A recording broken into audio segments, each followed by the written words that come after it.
ইরানের নতুন সর্বোচ্চ নেতা হলেন মোস্তফা খামেনি।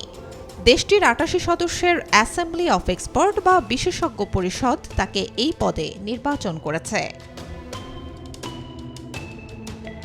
সুপ্রিম লিডার হিসেবে নির্বাচিত হওয়ার পর খামেনির প্রতি আজীবন আনুগত্য প্রকাশ করেছে ইরানের রেভলিউশনারি গার্ডস কোর আইআরজিসি। তারা জোর দিয়ে বলেছে, খামেনির সব আদেশ বাস্তবায়নে তারা সদা প্রস্তুত থাকবে।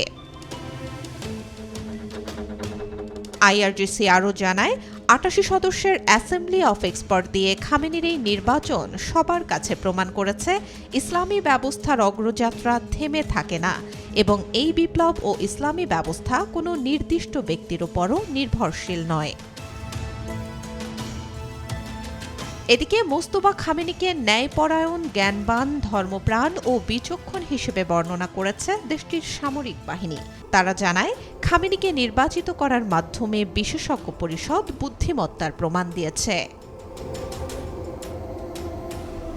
৫৬ বছর বয়সী মোস্তফা খামেনি ইরানের সদ্য প্রয়াত সর্বোচ্চ নেতা আয়াতুল্লাহ আলী খামেনির দ্বিতীয় ছেলে।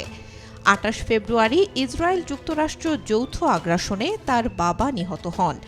একই সঙ্গে নিহত হন তার মা, স্ত্রী, এক বোন ও বোন জামাই। হামলাস্থলে উপস্থিত না থাকায় বেঁচে যান মোস্তফা খামেনি। কয়েক বছর ধরে বাবার সম্ভাব্য প্রধান উত্তরসূরি হিসেবে মোস্তফা খামেনি ছিলেন বেশ আলোচনায়। তার বাবা আয়াতুল্লাহ আলী খামেনি প্রায় ৮ বছর ইরানের প্রেসিডেন্ট ছিলেন এবং প্রায় ৩৭ বছর দেশটির সর্বোচ্চ নেতা হিসেবে দায়িত্ব পালন করেছেন। Desk report, B news 24।